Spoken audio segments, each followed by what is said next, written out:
मसँग घुम्न जान्छौ? कता लैजान्छौ र तिमीले? तिमी जता भन्छौ त्यतै जाम। ओके, त्यसो भए जाम सपिङ गर्न। कसम दिदी, मैले त मजाक पो गरेको त। नमस्कार साथीहरू, स्वागत छ हाम्रो यस युट्युब च्यानलमा। आज पनि हामी नयाँ कार्टुन भिडियो लिएर उपस्थित भइसकेका छौँ। हाम्रो यस कार्टुन भिडियोलाई अन्तिमसम्म हेर्नुहोस् र तपाईँले पनि नयाँ कार्टुन भिडियो बनाउन सिक्नुहोस्। कार्टुन भिडियो बनाउनको लागि तपाईलाई एउटा एप्सको आवश्यकता पर्नेछ। त्यो एप्स के हो र कसरी डाउनलोड गर्ने यसको बारेमा हामी यस भिडियोको अन्तिममा भन्नेछौँ। आउनुहोस् भिडियोलाई सुरु गरौँ। भिडियोलाई सुरु गर्नुभन्दा पहिला हाम्रो यस च्यानललाई सब्स्क्राइब गरिदिनु होला र आइडीमा लगेको नोटिफिकेसनलाई अन गरिदिनु होला र आगामी दिनमा हाम्रो यस च्यानल अझसम्म हाम्रो यस भिडियोलाई लाइक गर्नुभएको छैन भने सर्वप्रथम लाइक गरिदिनु होला। आउनुहोस् भिडियोतर्फ लागौँ। यस्तो प्रकारको इन्टरफेस हुनेछ। तपाईँले यहाँबाट प्लसको आइकनमा टच गर्नुहोस् र अनि त्यस पछाडि तपाईँको यस्तो प्रकारको इन्टरफेस हुनेछ। तपाईँले यो हेरेरबाट थाहा पाउनुहुन्छ क्यारेक्टरहरू र ब्याकग्राउन्ड म्युजिक यहाँ देख्नुभएको छ। ब्याकग्राउन्डहरू एड गर्न सक्नुहुन्छ। जस्तो कि म क्यारेक्टर लिन्छु, क्यारेक्टर ब्याकग्राउन्ड म सेट गर्छु। तपाईँलाई म एउटा ब्याकग्राउन्ड सेलेक्ट गर्छु। यो ब्याकग्राउन्ड सेलेक्ट गरेँ र तपाईँले चाहिँ मैले यो ब्याकग्राउन्ड सेलेक्ट गरेँ भने ब्याकग्राउन्ड एउटा सेलेक्ट गर्छु। मैले ब्याकग्राउन्ड सेलेक्ट गरेँ र क्यारेक्टरलाई म सेलेक्ट गर्छु एउटा क्यारेक्टर। जस्तो कि म एउटा क्यारेक्टर लिन्छु। जस्तो यो क्यारेक्टर मैले लिएँ यहाँ चाहिँ दुईवटा एडहरू दिनुपर्ने। मैले यहाँ चाहिँ क्यारेक्टर सेलेक्ट गरेँ र यसलाई चाहिँ कसरी सेट गर्ने भन्ने कुरा हुन्छ। यसलाई चाहिँ प्लस गर्नुहोस्, यता लगाउनु मैले यहाँ चाहिँ सेलेक्ट गरेँ र त्यस पछाडि चाहिँ मलाई अर्को क्यारेक्टर पनि लिन्छु। त्यस पछाडि पुरा रूपमा म सिकाउनेछु कस्तो तरिकाले भिडियो बनाउनु पर्छ भनेर म चाहिँ पुरा रूपमा सिकाउनेछु। जस्तो कि मैले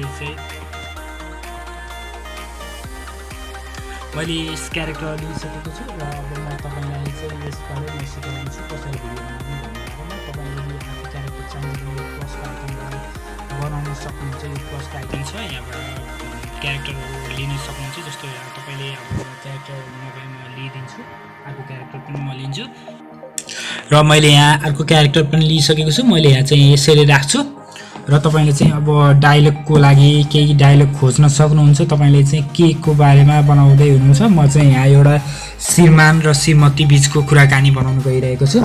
तपाईँले चाहिँ आफ्नो हिसाबले बनाउन सक्नुहुन्छ। यसलाई चाहिँ तपाईँको हिसाब अनुसार मोड्न सक्नुहुन्छ। यो हात भयो, तपाईँलेको अनुसार मोड्न सक्नुहुन्छ होइन। यो भयो तपाईँको हात अनुसार मोड्न सक्नुहुन्छ।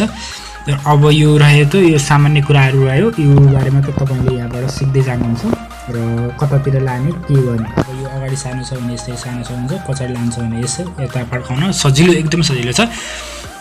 अब तपाईँले एउटा रेकर्ड गर्न सक्नुहुन्छ। रेकर्डको लागि चाहिँ तपाईँले एउटा भोइस लिनुपर्ने हुन्छ।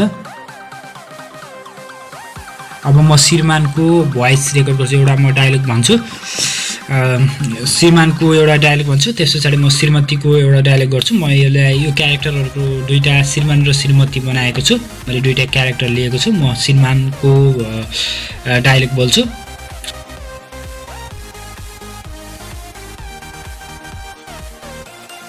यो भयो। त्यस पछाडि चाहिँ अब श्रीमतीको बनाउनु पर्ने भयो। अब श्रीमतीको बनाउँछु।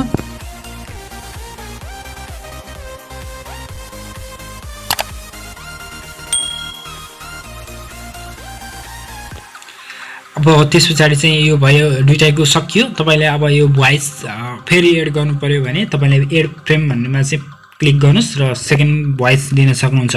अब चाहिँ म अर्को अब श्रीमानको भोइस रेकर्ड गर्न गइरहेको छु।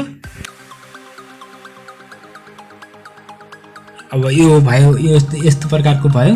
तपाईँले चाहिँ अब यहाँबाट म्युजिकहरू सेट गर्न सक्नुहुन्छ। जस्तो कि तपाईँले म्युजिक सेट गर्न सक्नुहुन्छ। म प्ले गर्छु, कस्तो भयो म प्ले गर्छु।